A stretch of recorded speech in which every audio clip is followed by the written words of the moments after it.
en acción de gracia por el matrimonio de Fernando Cumier y Elena Valencia, para que hoy Dios renueva el pacto que hace 5 años ustedes se dieron ante Él, ante el altar. Pidamos por la salud de Julián López Yáñez, la salud de Marlon Cruz y de Magali Archie. En el nombre del Padre, del Hijo y del Espíritu Santo. Amén. La gracia y la paz de parte de nuestro Señor Jesucristo, el amor de Dios nuestro Padre y la comunión del Espíritu Santo estén con todos nosotros. Pidamos perdón por faltas y pecados, reconociendo que de muchas formas ofendemos a Dios.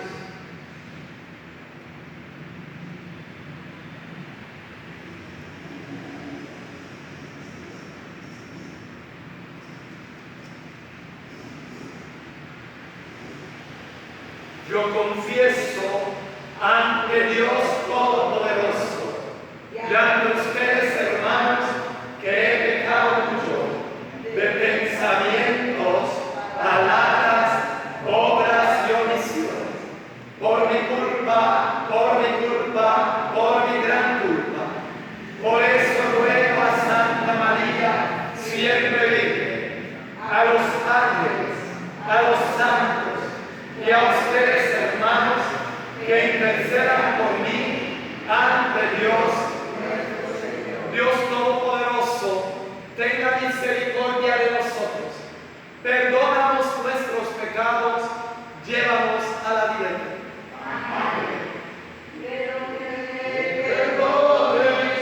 Cada uno de mis errores, quiero que limpie mi corazón. Quiero que me perdone cada uno de mis errores. Quiero que limpie mi corazón. Sombra sobre mí, aliento de vida. Sombra sobre mí, tu Espíritu, Señor. Quiero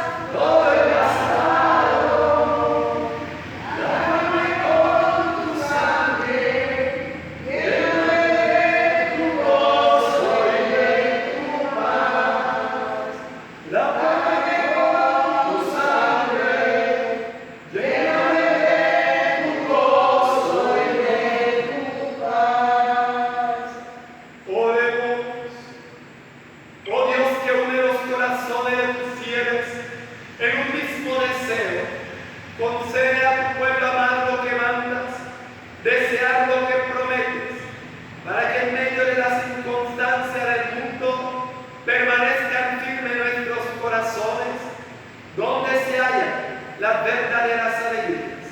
Por nuestro Señor Jesucristo, tu Hijo, que vive y reina contigo en la unidad del Espíritu Santo y es Dios por los siglos de los siglos.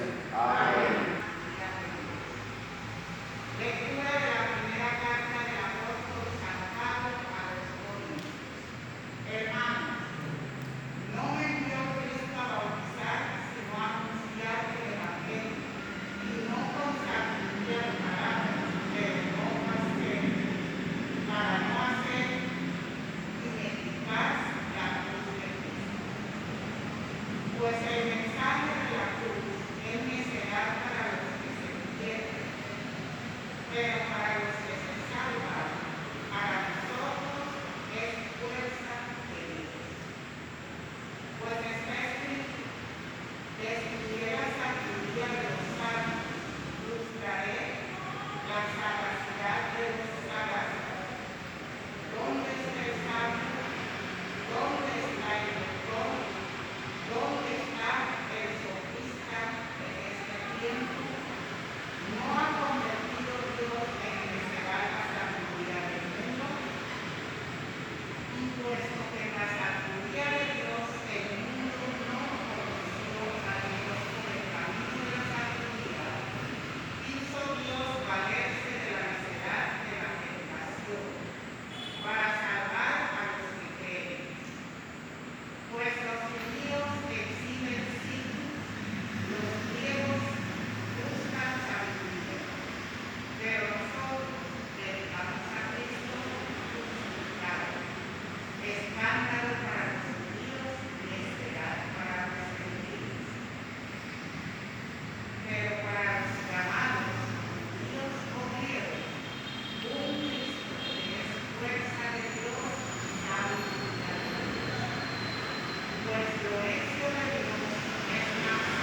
El reino de los cielos se parece a 10 doncellas que tomaron sus lámparas y salieron al encuentro del esposo. 5 de ellas eran necias y 5 eran prudentes. Las necias, al tomar las lámparas, no se proveyeron de aceite. En cambio, las prudentes se llenaron la cruza de aceite con las lámparas. El esposo tardaba, les entró sueño a todas y se durmieron. A medianoche se oyó una voz: llega el esposo, salgan a su encuentro. Entonces se despertaron todas aquellas vírgenes y se pusieron a preparar sus lámparas. Las necias dijeron a las prudentes: denos de su aceite, que se nos apaga la lámpara. Las prudentes contestaron: por si acaso no hay bastante para ustedes y nosotras, mejor es que vayan a la tienda y se lo compren. Mientras iban a comprarlo, llegó el esposo. Las que estaban preparadas entraron con él al banquete de bodas y se cerró la puerta. Más tarde llegaron también las otras vírgenes diciendo: Señor, Señor, ábrenos. Pero él respondió: en verdad les digo que no las conozco. Por tanto, ven, porque no saben el día ni la hora. Palabra del Señor.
Pues el mensaje de la cruz es necedad para los que se pierden, pero para los que creemos en ella es poder y fuerza de Dios. Pablo le dice a los de la comunidad de Corinto que el mensaje de la cruz siempre fue motivo de escándalo. No podían entender por qué Dios escogió una cruz. Y los sabios de aquel entonces argumentaban: ¿cómo es posible que un Dios omnipotente, poderoso, creador del mundo, muere en una cruz? Si la cruz es maldición, si la cruz significa maldito el que muere colgado de un madero, ¿por qué Dios toma la cruz? Y aquí viene la sabiduría de Dios. Dice Pablo: porque la sabiduría de Dios es necedad para los hombres, y la sabiduría de los hombres necedad para Dios. Dios le gusta tomar aquello que el hombre desprecia, aquello que el hombre nunca alcanza a aceptar y dice, con esto voy a burlarme de la sabiduría de los hombres. De ahí que es tan importante interpretar el lenguaje de Dios bajo un principio, el principio de la humildad, el principio de la sencillez, porque la arrogancia, la prepotencia obstruye tu mente para percibir poder, sabiduría y actuar de Dios. Mira la Eucaristía, un pedacito de pan, un poquito de vino. El que no lo entiende se burla de ustedes, de mi católico, pero ¿cómo se le ocurre? ¿Cómo es que a ustedes se les ocurre que todo un Dios creador del universo poderoso se va a bajar para estar en un pan y un vino, un poquito de vino? Estupidez. Para los sabios del mundo, sabiduría. Y era lo mismo la cruz. Pablo dice hoy, pues el mensaje de la cruz es necedad para los que se pierden, pero para los que se salvan, para nosotros, fuerza de Dios. ¿Qué es la cruz? Fuerza de Dios. ¿Qué significa la cruz? Poder de Dios.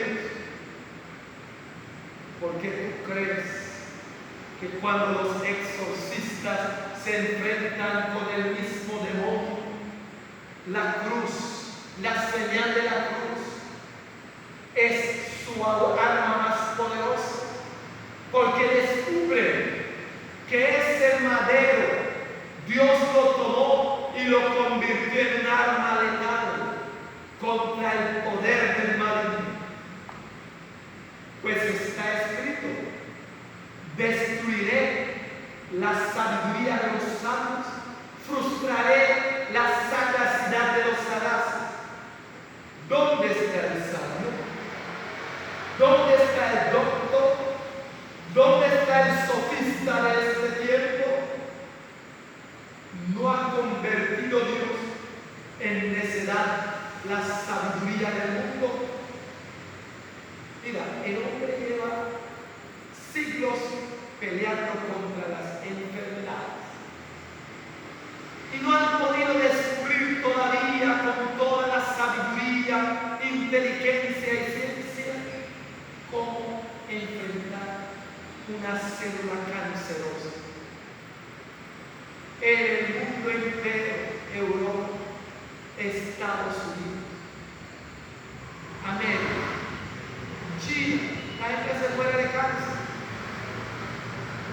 Toda la sabiduría que tenemos, y pareciera que Dios nos está ridiculizando. Doctor ilustre, sane este cáncer. No, yo no sé qué hacer. Pero ¿cómo es que tú, el médico tan brillante, el científico, la mente más, y no puedes con ese cáncer? Le voy a mostrar que yo puedo. Padre, por eso esa persona. Yo lo voy a sanar, tú oras. Dios Todopoderoso te pide que opere sanidad. Sana ese órgano enfermo, sana ese riñón, sana. En el nombre del Padre, del Hijo y del Espíritu. Doctor, examina. ¿Está sano? ¿Cómo lo hizo? Cuéntame, ¿qué medicina que tomó? ¿Ya encontraron el remedio al cáncer? Si el cáncer es incurable, si ha muerto el multimillonario de cáncer, ha pagado en los mejores hospitales, los grandes médicos y no pudieron, ¿cómo lo hizo? Toda la sabiduría del hombre, Dios lo ridiculiza. Todo el conocer del hombre, Dios en 5 minutos dice: ustedes que creen que son los sabios del mundo, reúna todas las mentes brillantes, póngales un cáncer delante y que usen toda la tecnología a ver si pueden. No podemos. Padrecito, viejito, levante tu mano y ora. Y desapareció el cáncer. ¿Qué hace Dios ahí? Destruiré la sabiduría de los sabios, frustraré la sagacidad de los sagaces, puesto que en la sabiduría de Dios el mundo no conoció a Dios por el camino de la sabiduría, sino Dios quiso valerse de la necedad de la predicación para salvar a los que creen. Esto es importante decirlo hoy, porque hoy creemos tanto en la sabiduría de la humanidad, en la inteligencia, y menospreciamos la sabiduría divina, la fe. No apreciamos el poder de la fe, porque todo es ciencia. Y aquí nos está diciendo Pablo que Dios ridiculiza la sagacidad del hombre y se vale de la predicación. Quiso Dios valerse de la necedad de la predicación para salvar a los que creen. La predicación. Los judíos exigen signos, los griegos buscan sabiduría, pero nosotros predicamos a un Cristo crucificado. Un Cristo crucificado. Ese mismo crucificado que quieren bajarlo de las escuelas, de las oficinas, de los grandes lugares, porque dicen es un signo que no aceptamos, ya somos una generación científica. Esa necedad de la cruz es sabiduría. Ahora bien, el Evangelio de hoy nos habla de 10 mujeres. 5 eran sabias y 5 eran necias. Salieron a esperar al esposo. Con esta parábola el Señor está diciendo: la humanidad tiene un matrimonio que celebrar. El esposo de la humanidad es Jesucristo. Nadie se escapa. Cristo vuelve para contraer nupcias con la raza humana, pero hay 5 que son necios y 5 que son sabios. O sea, la humanidad está partida en 2. Pero matrimonio hay porque hay. Y todos, tarde que temprano, tienen que ver con ese matrimonio. O para alegrarse eternamente, o para sufrir eternamente, porque tú viniste a este mundo para contraer nupcias con Jesucristo. ¿Quién ahora? Salieron las 5, las 10 virgenes, pero 5 de ellas llevaron lámparas sin aceite, llevaron lámparas a esperar sin aceite, y esto es lo que las hace necias. La mitad de la humanidad, según la parábola, son gente necia, son gente imprudente. No son precavidos, pero no se escapan del matrimonio porque todos, creen o no creen, la meta de la humanidad es un matrimonio eterno. Dice la parábola, el esposo tardaba. En la carta de Pedro, primera carta de Pedro, dice: si tarda Dios o tarda Cristo en regresar, es porque está esperando que los necios vuelvan sabios. Por eso la carta dice: Uno dice, ya han pasado 2022 años. ¿Cuándo volverá Cristo? Y esa tardanza del esposo puede ser una espada de doble filo. Para los necios convencerse de que no hay matrimonio. No hay matrimonio. Esto es pasar rico y más sabroso, morir hasta ahí. No hay matrimonio.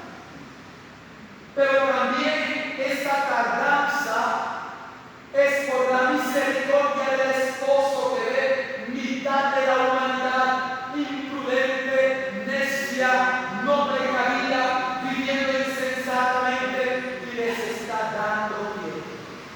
Sean sabios, echan un poquito de aceite en la lámpara, no sigan viviendo como necios. Carga el esposo para que los que no se han convertido puedan convertirse. Pero los que sí creemos, esperamos y confiamos en el esposo, no debemos desanimarnos por la tardanza. Al contrario, mantenga la lámpara encendida. Echa aceite. Y tardó tanto que las 10 mujeres quedaron dormidas. Murieron. O sea, lo importante es morir esperando, morir siendo sabio, morir con la lámpara encendida. Nos vamos a morir, quiera o no, no hay escapatoria. Dice la parábola, murieron las 10, todos vamos a morir. A medianoche, dice, hubo un grito. Llega el esposo, salgan a recibirlo, y se levantaron las 10 doncellas. Resurrección. Se levantaron las 10 vírgenes. Hay resurrección. Dice Daniel, algunos resucitarán para la vida eterna y otros para la ignominia eterna. Pero que hay resurrección. Entonces lo importante es vivir y morir con lámpara encendida, siendo sensato, precavido.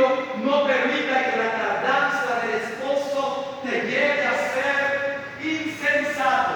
Siga esperando con lámpara llena de aceite. A veces los que no creen en Dios se burlan, dicen, mira esto, dice, hace los milagros. Todavía en ese cuento que Cristo y que Dios y que Iglesia, 2000 años y seguirán engañados. A veces hasta acusa a la Iglesia de engañar la humanidad. Cierta ocasión, en un programa televisivo, invitaron a un ateo y a un creyente. Y el periodista tendía a ser un poquito más ateo que creyente. Bueno, entonces estaba el ateo, el periodista en la mitad y el creyente. Y entre preguntas que les hacía el periodista, cada uno desde su puesto contestaba. Este trataba de burlarse del creyente y el creyente contestaba, porque yo creo, en fin. Entonces, terminando la entrevista, el creyente le dijo a los dos, porque había detectado que tanto el periodista que entrevistaba como el ateo, pues eran ateos. Y el creyente les terminó la entrevista diciendo, yo quiero hacer una pregunta. Supongamos que ustedes tienen la razón. No existe Dios, no existe otra vida, no existe salvación. Si no existe Dios, no existe salvación, no existe otra vida, yo no pierdo nada, absolutamente nada. Viví una buena vida, respeté a mi esposa, eduqué a mis hijos, cumplí mandamientos que quería Dios, pero viví incorrecto. viví una vida satisfecha. Porque creer en Dios me llevó a ser un papá responsable, un esposo fiel. Estoy hablando de todo lo que produce creer en Dios. Entonces decía, si no existe Dios, yo no perdí nada. Porque yo disfruté de la vida siendo buen papá, buen esposo, buen ciudadano, no robé, no maté, no forniqué, no adulteré y me siento bien. Pero ¿qué tal si sí existe Dios? Supongamos que después de esto existe otra vida. ¿A ustedes cómo les va a quedar? ¿Cómo terminarán ustedes? Que aquí se dedicaron al trago, a la rumba, mujeres, desorden, no existe ningún Dios, hicieron porque yo no existe, yo hago lo que quiero. ¿A ustedes cómo les va en caso tal de que sí existe? Quedaron pensativos los dos y se dieron cuenta que, hermanos, aunque no existiera Dios, creer en ese Dios ser superior hace que nuestra vida sea mejor en la vida. Creer en Él no existe, supongamos que no existe, pero al creer que existe no mataremos, no odiaremos, no envidiaremos, no seremos arrogantes, no seremos orgullosos, respetaremos, amaremos, cuidaremos, serviremos. Si no existe Dios, no se pierde nada. Vale la pena ser bueno. Pero si existe Dios, si existe otra vida, si existe salvación, ¿cómo quedan ustedes desde esto? No perdemos nada en creer en Dios. Vale la pena ser sabios, vale la pena ser virgen prudente, vale la pena, hermanos, llenar todos los días nuestras lámparas con aceite mientras yo espero a Dios. Yo mantengo mi lámpara de la fe prendida, yo espero a Dios. Y aunque la gente se burla, ¿cuál Dios? Yo espero a Dios. Y yo quiero morir con mi lámpara prendida, yo espero a Dios. Y esperándolo, llevo una vida sosegada, respetuosa, lleno de amor, correcta. Yo seguiré esperando a Dios. Eso es ser sabio y sensato. Que Dios nos bendiga y que todos, como las 5 vírgenes sensatas, esperemos con lámparas encendidas. Cuando despertaron, pidieron aceite de las mesas, daban un poquito. Las sabias dijeron, no hay suficiente, vayan a comprarlo. Cuando fueron, volvieron, la puerta estaba cerrada. Tocaron, Señor, ábrenos. Y la respuesta del Señor es, no te conozco, ¿tú quién eres? ¿Tú quién eres? Ahí es donde se dieron cuenta que sí vale la pena vivir como sabios en un mundo de gente necia, gente insensata, que la sabiduría de Dios es más grande que la de los hombres. Amén. Amén.